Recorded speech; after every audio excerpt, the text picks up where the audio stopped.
व्यास जी ये परिवर्तित भक्त हैं और श्री विशाखा जी के अवतार हैं। कौन के अवतार? विशाखा।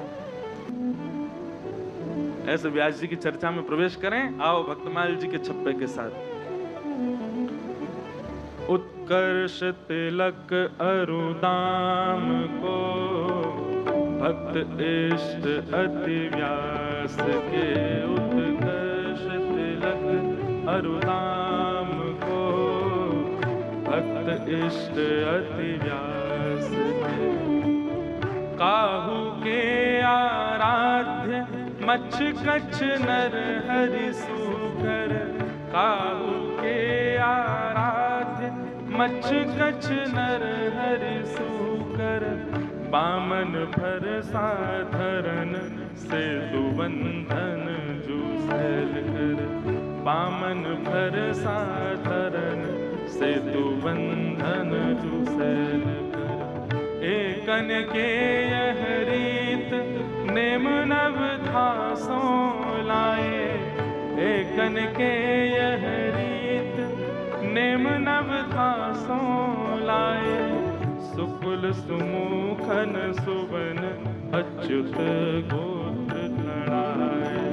सुकुल सुमुखन सुवन अच्युत गोत्र लड़ाए।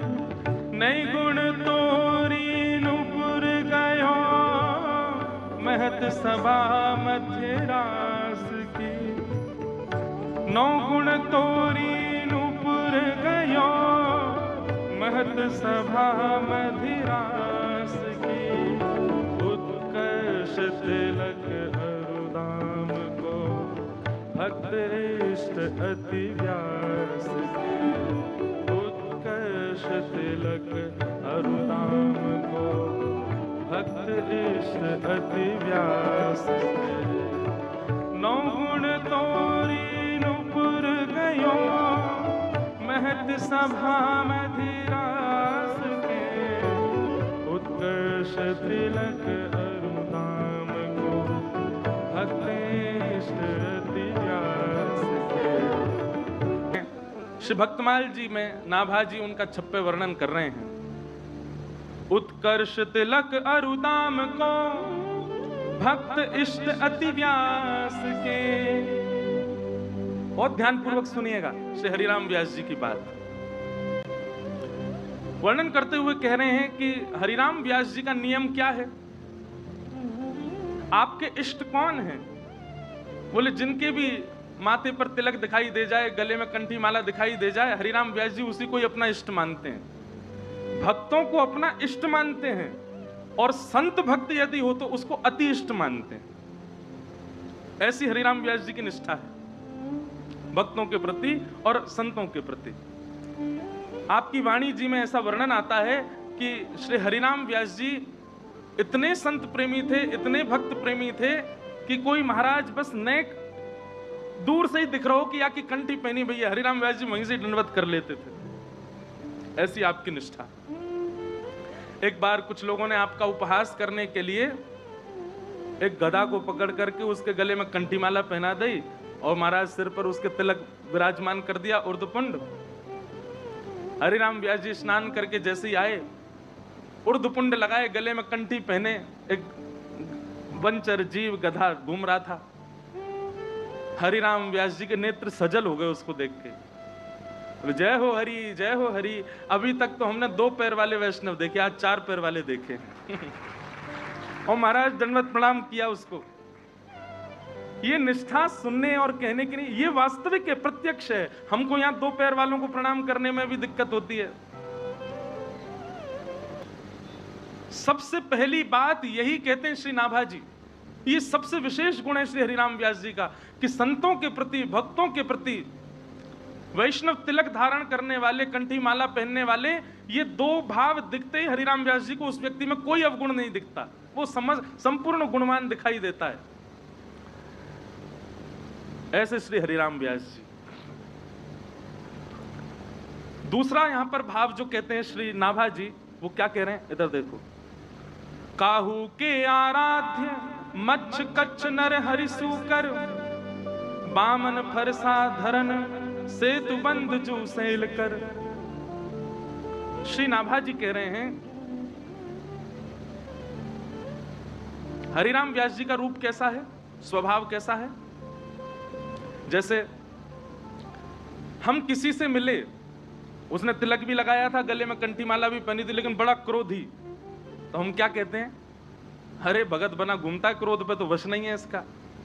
पर श्री हरिराम व्यास जी क्या कहते थे, अगर कोई कंठी तिलक वाला हो भयंकर क्रोधी, तो हरिराम व्यास जी कहते ओहो परशुराम जी की बड़ी कृपा है इस पर, परशुराम भगवान की कृपा है। और जैसे कई मंगता भक्त होते हैं, मंगता भक्त मतलब तिलक स्वरूप लगा लेते हैं, कंठी पहन लेते हैं, इतने दे दो हमको, हम इतनी दूर से आए हैं, ये कर दो, थोड़ा यहाँ दे दो, थोड़ा उसके लिए दे दो, यहाँ के लिए दान कर दो, ये कर दो, वो कर दो। हम क्या कहते हैं, भगत जी बन गए, लोभ खत्म नहीं हुआ है हृदय से। पर श्री हरिराम व्यास जी क्या कहते हैं, ओहो बामन भगवान है, त्रिलोकी लूट के ले जाएंगे। ये श्री हरिराम व्यास जी का स्वरूप है। हरिराम व्यास जी किसी में अवगुण देखते ही नहीं थे। आहा, कोई वैष्णव रूप में है और बगल में बैठ करके संसारी चर्चा कर रहा है, हरिराम व्यास जी कहते भैया ये निश्चित ही बाहर से कठोर दिखा रहा है अपने आप को, भीतर से या कि भीतर भी नृसिंह भगवान बैठे होंगे। कहने का अभिप्राय श्री नाभा जी वर्णन कर रहे हैं कि वे किसमें अवगुण देखते ही नहीं थे, सब में गुण ही गुण देखते थे, चाहे जैसा भी हो। हरिराम व्यास जी का एक चरित्र आता है, बाद में बताना चाहिए पर अभी छप्पे के अनुसार बता देते हैं। संतों के प्रति इतनी निष्ठा और उनकी निष्ठा की इतनी महिमा सब जगह गाई जाती थी। एक बार एक संत बोले मैं इनकी परीक्षा लेके देखता हूं, तो जाओ। तो वृंदावन में कई लोगों ने दर्शन नहीं किया होगा, किशोर वन, एक किशोर वन है बीच वृंदावन, किशोर वन में आप विराजते थे। वहीं पर श्री जुगल किशोर जी प्रकट हुए थे, जो आज पन्ना में विराजते हैं, छतरपुर के पास मध्य प्रदेश में। तो एक संत आए, बोले मैं इनकी परीक्षा लेके आऊं, पहले से ही डिसाइडेड था कि परीक्षा लेनी है। तो संत गए उनके पास, संतों को आते देख हरिराम व्यास जी तुरंत दंडवत प्रणाम किए, जय हो भगवान, आइए आइए। संत बोले हमको बहुत जोर की भूख लगी है, जल्दी प्रसाद पवाओ। हरिराम व्यास जी बोले सरकार अभी राजभोग का समय हुआ है, जिनको नहीं पता उनको बता, दोपहर की प्रसादी को राजभोग कहते हैं, ठाकुर जी को दोपहर का जो भोग लगे उसको राजभोग कहते हैं। तो बोले अभी राजभोग का समय है, अभी जुगल किशोर जी पहले पालें और उसके बाद प्रसादी आप पइयो। संत बोले एक तो मैं इतना भूखा, इतने दिन से अभी अच्छे से अन्न पाया नहीं, और भूखा प्यासा तुम्हारे पास आया, तुम और प्रतीक्षा के लिए कह रहे हो मुझे, मुझसे प्रतीक्षा नहीं हो रही है, जल्दी पवाओ। तो कुछ वैष्णव बालक थाली लेकर के जा रहे थे जुगल किशोर जी के मंदिर में भोग लगाने। हरिराम व्यास जी बोले सुनो भैया, ठाकुर जी ने एक देर इंतजार कर लेंगे, एक देर भूखे रह लेंगे, पहले इनको पवाओ, लाओ थाली धरो इनके सामने। बहुत ध्यानपूर्वक सुनना, ठाकुर जी का भोग नहीं लगा, अमनिया ही रख दी संत के आगे। बोले महाराज मुझे पता है ठाकुर जी को या से ज्यादा सुख में लगो कि आप पहले पाओ, आप पाओ। संत उसमें से पाने लगे। अब पाने में थोड़ी कोई उसमें नमक ज्यादा, किसी में मिर्च ज्यादा, कुछ ऐसा कुछ हुआ होगा, नहीं भी हुआ तो संत को तो परीक्षा लेनी थी। उन्होंने तो महाराज जैसे ही कवल खाया, कवल लेकर के बोले राम राम, इतना राम रस डाल दिया है इसमें, इतनी मिर्च पड़ गई है ये, और चिल्लाने लगे खूब जोर जोर से। हरिराम व्यास जी बोले आपने एक देर प्रतीक्षा करो तो दूसरी थाली, दूसरी प्रसादी सिद्ध करवाऊं। बोले प्रतीक्षा के लिए बोलता है, मुझे भूख लगी है बड़ी जोर की। और महाराज उठा करके वो थाली ही हरिराम व्यास जी के सिर पे मार दी। हरिराम व्यास जी बोले जय हो, धन्य है गए, धन्य है गए, आज तो भजन को प्रमाण मिल गए हो। सब लोग बोले वो आपके सिर पर थाली मार रहे हैं, आप खुश हो रहे हो। अरे भैया जीवन भर तो या ब्रज में रह करके संतन की शीत प्रसादी खाई, संत प्रसाद पाके चले जाएं, उनके दोना पत्तलन से बीन बीन करके हम पाते, पर आज तो और बीन बीन कर पावे में केवल जिह्वा को प्रसाद मिलता हो, पर आज तो संत ने सामने बैठ करके प्रसादी पा करके अपनी शीत प्रसादी पवाई नहीं, पूरा अभिषेक ही करा दियो मेरो। आज तो मैं धन्य है गयो, आज तो मेरी सर्वांगीण इंद्रियां तृप्त हो गई। ऐसी निष्ठा हो सकती है किसी की? ऐसे श्री हरिराम व्यास जी श्री विशाखा जी के अवतार हैं। किनके? विशाखा। अब विशाखा जी के विषय में एक चर्चा बताऊं निकुंज की। हमारे प्रियालाल जी के नव निकुंज में, प्रियालाल जी के निवृत्त निकुंज की जितनी भी सखियां हैं उनमें दो प्रधान सखियां हैं, ललिता और विशाखा। और ऐसा कहो जावे कि ललिता विशाखा ये दोनों किशोरी जी की सखियां हैं। ललिता जी जो हैं वो थोड़ी भोरी हैं, थोड़ी कम बोले, थोड़ी भोरी हैं, स्वभाव उनको किशोरी जी जैसा है। पर विशाखा जी जो है ना, ये थोड़ी सी चतुर शिरोमणि है, थोड़ी सी बोले भी ज्यादा है। कछु गलत दिख रहे हो होगो तो यूं नहीं है कि छोड़ दे चल दें, वो टोक देंगी, चाहे ठाकुर जी क्यों नहीं कर रहे हो। तो श्री ललिता विशाखा जी का स्वभाव थोड़ा सा तेज है, थोड़ा सा। एक बार की बात है, किशोरी जी मान करती हैं, रोज ही मान करती हैं किशोरी जी। तो मान लीला रोज होती है, ठाकुर जी मनाते हैं, किशोरी जी मान करके बैठी हैं। अच्छा, पूछी गई काय बात से मान करके बैठी? बोले ऐसे ही मन कर रहा था, मान कर लिया। बड़ी अद्भुत लीला है महाराज जी कुंज की। एक बार ठाकुर जी ने कही कि मैं मान करूंगा, किशोरी जी बोली हाँ आप मान करो, मैं मनाऊंगी। ठाकुर जी ने ऐसा मान किया, किशोरी जी तो रोने लगी। ठाकुर जी बोले ये बात गलत है, रोवे की नहीं थी, मनावे की, आप रो क्यों लगी? बोले अब क्या करें, आप ऐसा मान कर रहे हो। तो किशोरी जी के नेत्रन में अश्रु आ गए। सोई विशाखा जी आई और ठाकुर जी को हाथ पकड़ के बोली कहा भाई तुमने कैसे रुवाई हमारी श्यामाजू? अरे कछु ना, ही रोज मान करें, आज मैंने की मैं कर लूं। सोई रो गए। नहीं नहीं नहीं नहीं, आप मान नहीं कर सकते। और विशाखा जी ने नियम बना दियो, आज से निकुंज को नियम है, कहा अगर कोई बात किशोरी जी को बुरी लगी तो किशोरी जी मान करेंगी, आप उनको मनाओगे। और हे लालजू, यदि आपको कोई बात बुरी लग जाए तो आप आकर किशोरी जी से कहोगे कि हमको बुरा लगा है, चलो आप ही मान करो, हम मनाएंगे। आपको मान करने का अधिकार ही नहीं है। किशोरी जी को बुरी लगेगी तो भी किशोरी जी मान करेंगी, और आपको बुरी लगे तो किशोरी जी को बताती हूँ हे श्यामाजू मुझको बुरी लग रही है, मान कर लो। किशोरी जी कभी नहीं मनाएंगी, ये नियम है ठाकुर जी जो आज्ञा। ये विशाखा जी हैं। एक बार की बात है, ठाकुर जी बोले ए विशाखा जी? बोले हाँ। तुमने बढ़िया नियम धर दियो हैं, हमें बुरी लगे तो किशोरी जी मान करें, जो कोई बात है? हमें प्रेम को अधिकार है। भूले मत करो, मैं हूं त्रिलोकीनाथ हूं। और बात त्रिलोकीनाथ आदि ये सब बात तो पीछे की, पर हर बार मैं ही क्यों मनाऊं? किशोरी जी से होके तो कभी कभी मान ना क्यों करें?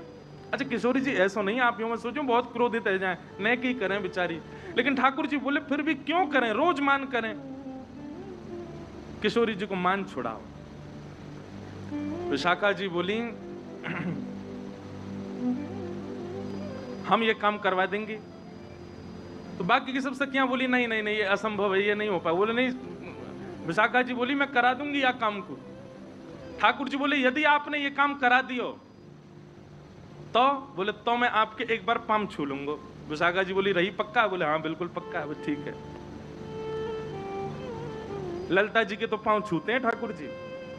निकुंज में जैसे प्रवेश करें, निवृत्त निकुंज में कई पदन में आवे परो ललिता के पांव।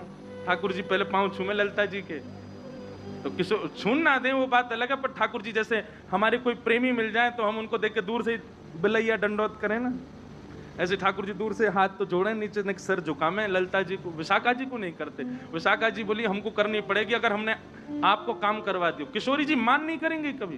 बोले हाँ हमारो काम करवाओ। एक दिन किशोरी जी बड़ी आनंद में बैठी, और आनंद में बैठे भय किशोरी जी ने अपनी सब सखियन से कहीं आज मोकू बहुत सुख है, रहो कछु मांग लो। तो सखियों का ऐसा स्वभाव है कि किशोरी जी अगर कभी ऑफर देती हैं कि भाई कछु मांग लो, तो सखियां कुछ कहती नहीं, अरे श्यामाजू आप सदा प्रसन्न रहो, राजी रहो, यही स्थिति में रहो, हमें यही चाहिए और कुछ नहीं चाहिए। कभी कोई वस्तु, कभी कोई भाव तो कभी मांगती नहीं। ये स्वरूप रहा है सब सखियों का। आज किशोरी जी बोली कछु मांग लो, ललिता जी बोली आप राजी रहो, चंपकलता बोली आप प्रसन्न रहो, सब सखियां बोली आप राजी रहो, हे श्री जी बस यही चाहिए। विशाखा जी बोली नहीं नहीं, मुंह को कुछ और चाहिए।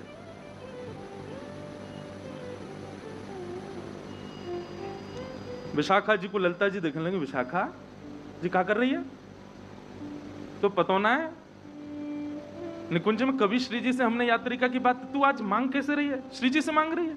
अरे याते पड़ो और कहा मैं लगो कि श्री जी के सन्मुख हम रहें, उनकी लीला को दर्शन करें, उनके समीप विराजें, और कहा चाहिए तू नहीं नहीं मैं तो आज मांग, और आप शांत रहो, मैं आज मांगूंगी श्री जी से। श्री जी बोली नहीं नहीं नहीं आप मांगो। विशाखा क्या चाहिए बताओ। बोले पहले वचन दो, जो मांगूंगी सो दोगी। अब देखो विशाखा जी की चतुराई, सबके मन में ये बात आई होगी कि विशाखा जी मांगेंगे कि लाल जी से मान मत करियो, पर नहीं, विशाखा जी बोली इतनी सहजता में नहीं मांगूंगी। कैसे घुमा करके मांग रही हैं। बोले पहले वचन दो, जो मांगूंगी सो दोगी। किशोरी जी बोली दूंगी। ललिता जी को बड़ो श्रम है रो, बोले ऐसे क्यों कर रही है ये। बोले दूंगी दूंगी दूंगी, तू मांग ले, कहा चाहिए। विशाखा जी सब सखियों के मध्य खड़ी होकर के बोली, आपके सदा हृदय में रमण करने वाले आपके हृदय विहारी श्याम जू, उनको मुकुट दान कर दो, उनको मुकुट दान में देते, आपके लाडले लाल मुकुट दान में मिल जाए, ऐसी कृपा कर दो। सखियों के नेत्र सजल हो गए, सामने किशोरी जी के नेत्र बंद हो गए, नेत्रों से अश्रु छलकने। ललिता आदि ने अपने हाथ आगे बढ़ा दिए और सब विशाखा को क्रोध में भर करके देख रहे हैं। ललिता जी बोली अरे विनोद कर रही है श्री जी, आप क्यों नहीं नहीं नहीं, यानी 3 बार वचन मांगो है। विशाखा तू विनोद नहीं कर रही ना। विशाखा जी बोली बिल्कुल विनोद नहीं कर रही हूं, आपके हृदय के बिहारी लाल जी को सदा के लिए मोह दे दो, यही दान चाहिए।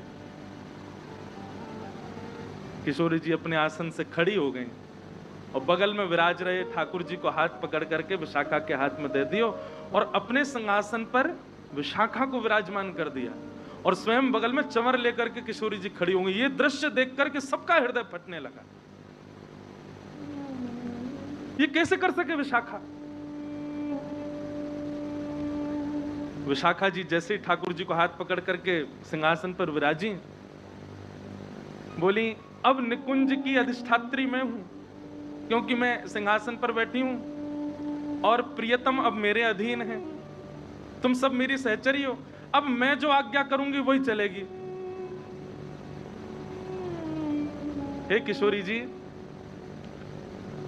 लाल जी को आपने मुकुट दान किया है तो अब लाल जी मेरे है गए, परंतु मैं निकुंज की अधिष्ठात्री हवे के काजे अपनी सहचरी को कछु भी दे सकूं, या हमारे में उपहार के रूप में, भेंट के रूप में, और उपहार भेंट भी मत मानो, मेरी ही वस्तु है, लेकिन ध्यान रखवे के काज, संभालवे के काज में अपनी वस्तु आपको दे रही हूं।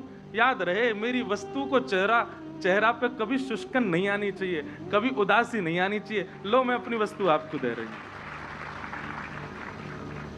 लीला समझ में आई है। विशाखा जी अगर सीधे मांग लेते कि आप ठाकुर जी से मान नहीं करो, तो वस्तु तो ठाकुर जी किशोरी जी के हैं ना। विशाखा जी ने पहले ठाकुर जी को अपनो बनायो और अपनो बना करके किशोरी जी से बोली अब मैं अपनी वस्तु आपको दे रही हूं, और कोई अगर अपनी वस्तु देवे तो जाकू वस्तु दई जा रही है, बाकी जिम्मेवारी है कि वहां को ध्यान रखी हो। मैं अपनी वस्तु आपको दे रही हूं। हे किशोरी जी, मेरी वस्तु के मुखमंडल पर कभी भी शुष्कता नहीं आनी चाहिए, आप कभी मान नहीं करो। ये बात सुनकर के और सब तो खड़े रह गए। ठाकुर जी ने प्रणाम किया, जय हो विशाखा जी आपकी, मान गए आपको। और तुरंत विशाखा जी खड़ी है गई और किशोरी जी के चरणन में दंडवत प्रणाम करके हाथ से चंवर ले लियो, हृदय से लगा करके तुरंत विराजमान कियो। हे श्यामा जी, ये दृष्टता क्षमा करें, पर ये नेक देर को जो ये बदलाव भयो ना निकुंज में, ये इनको पावन में गिरवे के काज कियो मैंने। लेकिन अब याद रहे मेरी वस्तु गिरवी दइए मैंने आपको, ध्यान रखियो इनको। और किशोरी जी ने वादना प्रण ले लियो कि मैं अब कभी मान नहीं करूंगी ठाकुर जी से। वो बात अलग है कि 5 दिन बाद ठाकुर जी को मन ही नहीं लगो, फिर गए विशाखा जी के पास, वो सुनो बोल का मन नहीं लग रहा। बोले कैसे मन लगेगा। किशोरी जी तो कहो मान करे।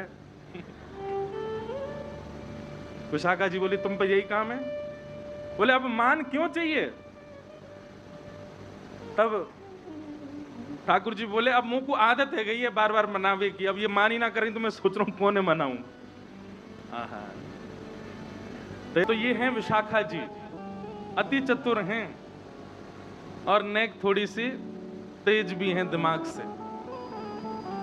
अब जब वृंदावन पहुंच गए हो रूप धारण करके श्री विट्ठल विपुल देव जी को, ललिता जी स्वामी श्री हरदास जी को रूप धारण करके गई हैं, वंशी श्री हितरवंश महाप्रभु के रूप में गई है, तो श्री विशाखा जी पीछे कैसे? तो विशाखा जी अद्भुत रसिका भक्ति और प्रेम लक्षणा भक्ति की विराजमान करने के लिए, वाकी स्थापना करने के लिए श्री विशाखा जी ही श्री हरिराम व्यास जी के रूप में प्रकट हुए। आपका जन्म ओरछा में हुआ, बेतवा नदी के तट पर श्री राम राजा सरकार की भूमि ओरछा। वहां पर आप राजगुरु थे और महाराज श्री हरिराम व्यास जी इतने विद्वान थे कि अपनी विद्वत्ता से इन्होंने बड़े बड़े विद्वानों को परास्त किया हुआ था। थे तो विशाखा जी के रूप में, पर अपने रूप को कहीं ना कहीं भूल रहे थे। क्यों? अपने रूप को सहचरी तब याद कर पाती है जब वृंदावन में हो। हितरवंश महाप्रभु वृंदावन में प्रकट हुए, अपना रूप याद रहा। स्वामी श्री हरदास जी वृंदावन में प्रकट हुए, अपना रूप याद रहा। विट्ठल विपुल देव जी वृंदावन प्रकट हुए, अपना रूप याद रहा। परंतु श्री विशाखा जी तो दूर प्रकट भई, ओरछा में प्रकट हुई, इसलिए अपने रूप को अभी पहचान नहीं पा रही थी। इसीलिए उनमें एक छोटा सा अवगुण आ गया। अवगुण भी नहीं है, लेकिन वो लीला विस्तृत करने के लिए एक गुण ही मानो। और वो अवगुण क्या था कि वे अपनी विद्वत्ता का बड़ा उनको अभिमान रहता था। आप नगर नगर जाते और वहां के विद्वानों को चुनौती देते, यदि किसी विद्वान में सामर्थ्य हो तो मुझसे शास्त्रार्थ करे। राजगुरु थे, इसलिए इनके साथ में थोड़ी बहुत सेना भी रहती थी, थोड़े बहुत सिपाही भी रहते थे इनकी सुरक्षा में। मधुकर शाह ओरछा के राजा के गुरुजी थे, तो उसने पूरी व्यवस्था कर रखी थी। और केवल मधुकर शाह नहीं, आसपास बुंदेलखंड के ना जाने कितने राजा आपके शिष्य थे।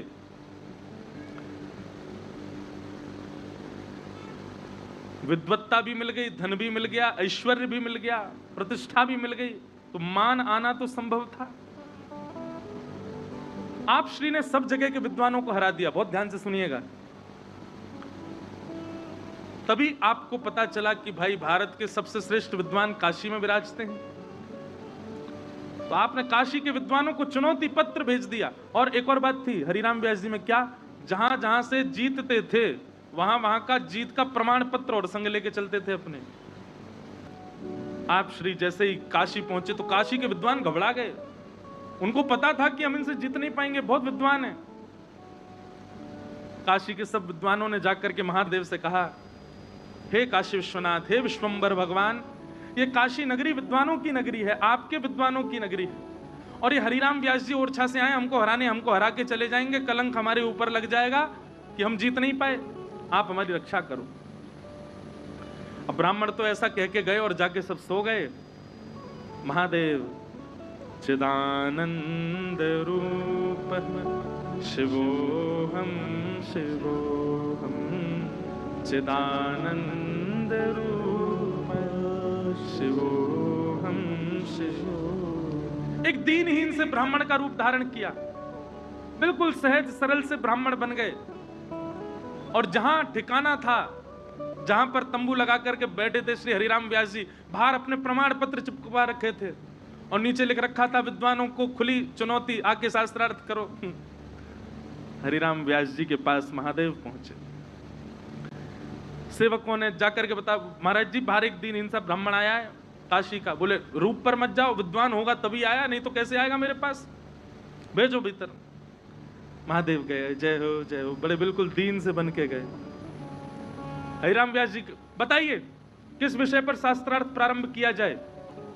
विषय तो हम क्या प्रारंभ करें, हमारे 2-3 प्रश्न हैं, उनके उत्तर में ही शास्त्रार्थ समझ लीजिए। हरिराम व्यास जी बोले जल्दी पूछो, क्या पूछना है। महादेव बोले, भगवान सबसे पहला तो मैं ये जानना चाहता हूं, संपूर्ण विद्या का फल क्या है? संपूर्ण ज्ञान का फल क्या है? आप इतने बड़े ज्ञानी, आपने सब कुछ पढ़ा लिखा है, इसका फल आपको क्या मिला हुआ है? हरिराम व्यास जी बोले, संपूर्ण ज्ञान का फल है विवेक। बोले अच्छा, और विवेक किसको कहते हैं? बोले विवेक कहते हैं सत और असत को, सही और गलत की पहचान, यही विवेक है। अच्छा, ये सत और असत क्या है, कृपा करके ये बताएंगे?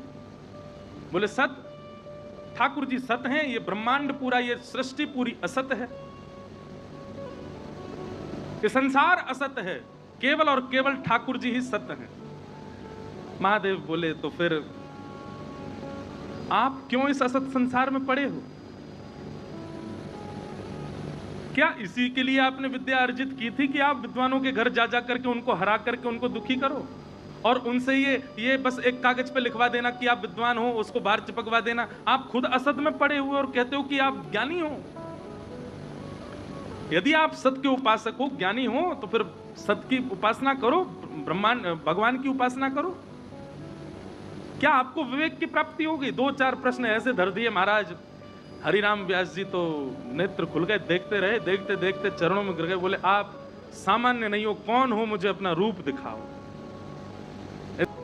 आहा, नमामि शमीशान निर्वाण रूपम विभुम व्यापकम ब्रह्म वेद स्वरूपम निजम निर्गुणम निर्विकल्पम निरीहम चिदाकाशमाकाश वासं भजे।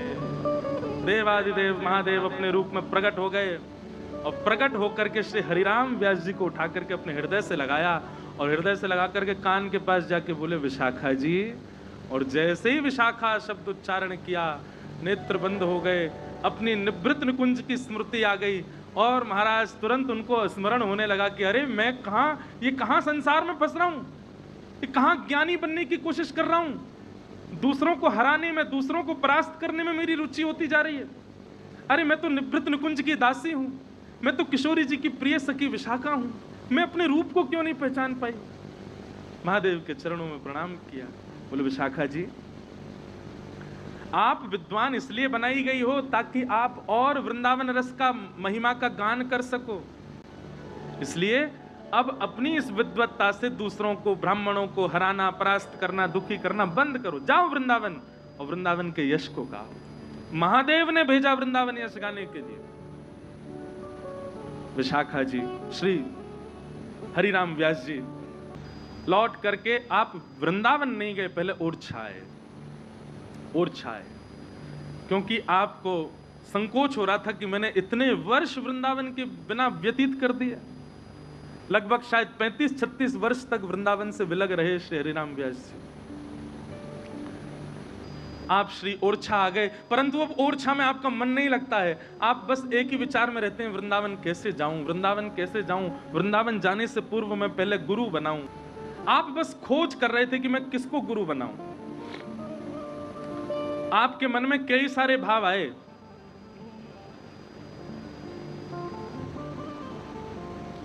आपके मन में भाव आया, रैदास जी को गुरु बना लूं, कबीरदास जी को गुरु बना लूं, सबके जिनके नाम थे भक्तों के, सबका चिंतन आया, लेकिन कहीं भी निश्चित नहीं कर पा रहे थे किसको गुरु बनाऊं।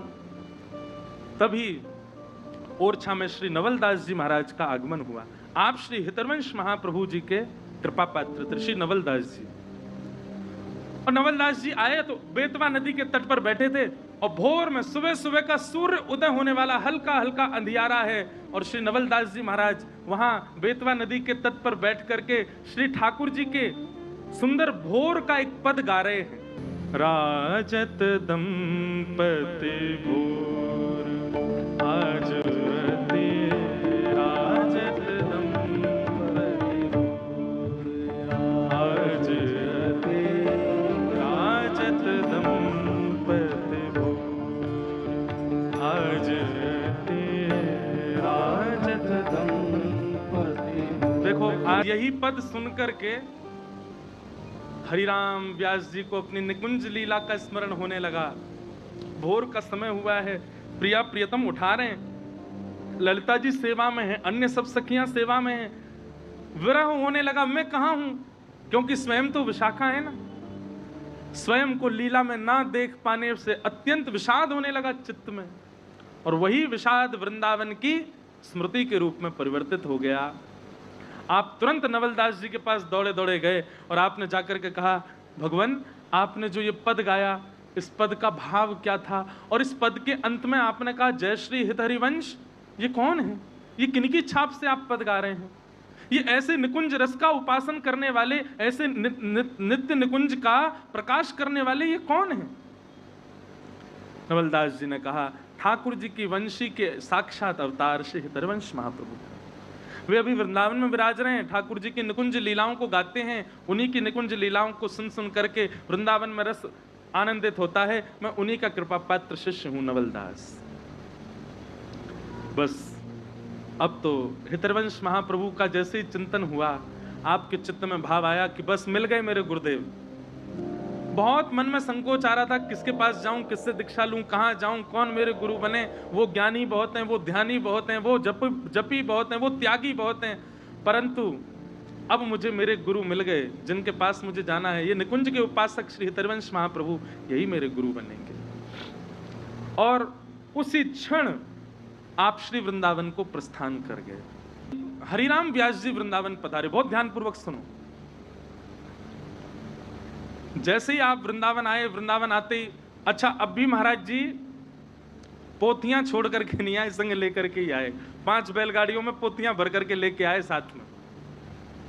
वृंदावन आए, वृंदावन में पूछते गए कहाँ है श्री हितरवंश महाप्रभु, कहाँ मिलेंगे कहाँ मिलेंगे? तो सबने बताया मदन टेर चले जाओ। आप श्री मदन टेर गए, और मदन टेर में भीतर जैसी वहां ऊंची ठौर पर श्री राधा वल्लभ लाल जी विराज रहे थे, वहां पहुंच करके अब देखो थोड़ा तो समय लगता है परिवर्तित होने में। अभी तक सब जगह पूजने की ही उनकी स्थिति रही थी, सब जगह जहां भी जाते थे सब लोग ओ परम विद्वान हरिराम व्यास जी आए। मदन टेर पर जैसे पहुंचे तो वहां जाते ही उन्होंने कहा श्री हितरवंश महाप्रभु के दर्शन कहाँ होंगे? तो सेवकों ने और कुछ दर्शनार्थियों ने बताया, बोले अभी राजभोग की तैयारी कर रहे हैं, महाप्रभु जी निज करसों प्रसादी बना रहे हैं ठाकुर जी की। तभी आप आए, आकर के आपने कहा महाप्रभु जी कहाँ? तो किसी ने कहा प्रसाद सिद्ध कर रहे हैं, आप थोड़ी देर प्रतीक्षा करो, विराजो। हरिराम व्यास जी बोले अब प्रतीक्षा क्या करूं, समय की बर्बादी होगी ना इसमें, तो एक काम कीजिए ना, महाप्रभु जी प्रसाद बनाते रहेंगे, आप मुझे रसोई घर में ही ले चलो, वहीं बैठ करके मैं उनके दर्शन प्रणाम कर लूंगा। मतलब बिल्कुल हृदय में इतना भी चैन नहीं है कि एक देर बैठ के प्रतीक्षा कर लें, क्योंकि आज तक प्रतीक्षा की नहीं है। और भैया अब आप कहेंगे कि नरवाहन ने तो आधा मुंह देखा, उसी से ही तो अभी हरिराम व्यास जी को दिखे नहीं ना, आचार्य दिखे तब तो कृपा हो, इसलिए थोड़ा बहुत दोष अभी है हरिराम व्यास जी में। आप श्री ने कहा कि अब मुझे वहीं रसोई घर में ले चलो, वहीं बैठ के मैं चर्चा कर लूंगा, वो भोजन बनाते रहेंगे, बात करते रहेंगे मुझसे। अर्चकों ने जाकर के हितरवंश महाप्रभु जी से कहा कि भगवान हरिराम व्यास जी आए, सुना बहुत विद्वान है, वो तो यूं कह रहे हैं हमको भीतर ही ले चलो। महाप्रभु जी बोले बुलाओ उनको अंदर। हरिराम व्यास जी गए।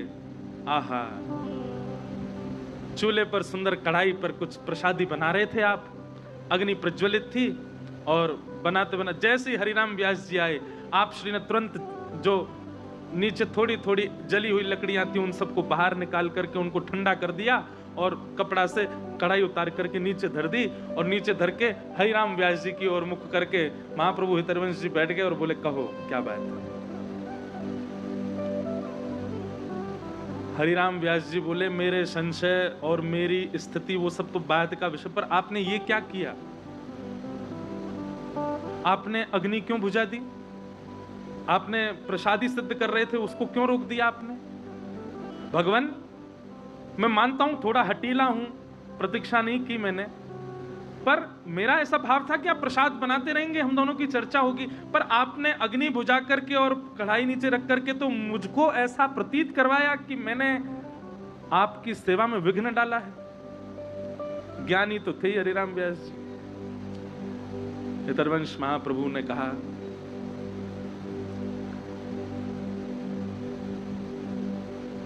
आपकी दृष्टि में, बहुत ध्यान से सुनना, हम सब सेवकों के लिए ये बहुत जरूरी बात है। हितरवंश महाप्रभु कहते हैं, व्यास जी आपकी दृष्टि में भोग सिद्ध करना हाथ का विषय है और आपके प्रश्नों का उत्तर देना मुख का विषय है। आपकी दृष्टि में आपको ऐसा लगता है कि मैं हाथ से भोग बनाऊंगा और मुख से आपके प्रश्नों का उत्तर देता रहूंगा, पर मेरी स्थिति में मैं जिस क्रिया में हूं वहां परिपूर्ण रूप से लगा हूं।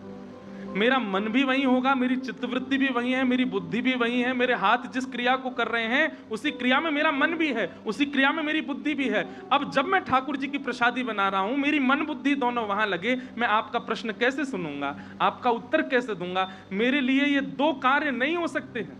तो महाप्रभु जी ने एक पद गा करके सुनाया, यह जो एक मन बहुत ठोर कही, यह जो एक मन बहुत ठोर करी, कही कौन सुच पायो, जहां तहां विदित जार जुवतीलो, प्रगट पिंगला गायो।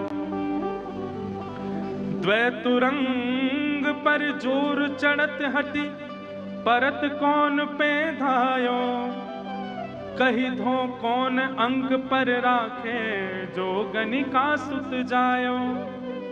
जय श्री हित हरि वंश प्रपंच वंश, सब काल व्याल को खायो, यह जिय जान श्याम श्यामा पद, कमल सिंह सिर नायो। बहुत सुंदर भाव। आप श्री कह रहे हैं, यह जो एक मन बहुत ठोर कही कौन सुच पायो। मन तो एक ही है, पर हमने इसके ठिकाने बहुत सारे बना रखे हैं। कैसे?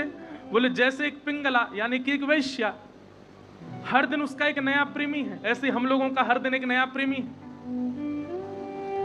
लेकिन भैया याद रहे, दो तुरंग पर जोर चढ़त हट, परत कौन पे धायो। दो घोड़ों पर पैर रख करके दौड़ोगे तो गिर जाओगे। हितरवंश महाप्रभु कहते हैं, जय श्री हित हरिवंश प्रपंच वंश, सब काल व्याल को खायो।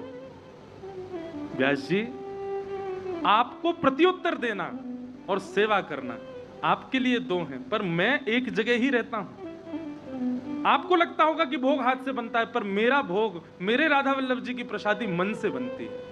मेरे राधा वल्लभ जी की प्रसादी बुद्धि से बनती है, मन से बनती है, हृदय से बनती है। हाथ तो क्रिया कर रहे हैं और मन यदि यहां लगा है तो मैं आपका उत्तर कैसे दूं? व्यास जी बोले, बस बस बस भगवान बस, मुझे प्रत्युत्तर मिल गया। मैं आज समझ गया, मेरे जीवन के जितने संशय थे सबका निराकरण आपने कर दिया। केवल एक वाणी सुनकर के श्री हितरवंश महाप्रभु जी की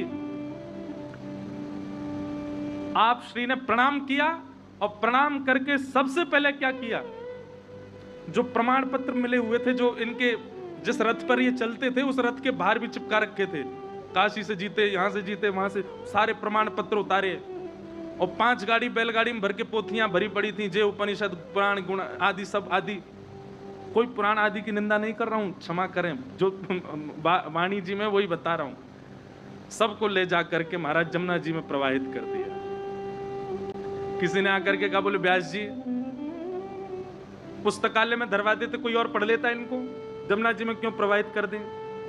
बोले भैया 40 वर्ष की उम्र है, मेरो कल्याण नहीं भयो इनते और कौन को होएगो। सब जमुना जी में पधराई दें, और पधरा करके महाराज अब तो श्री हरिराम व्यास जी की स्थिति अलग हो गई।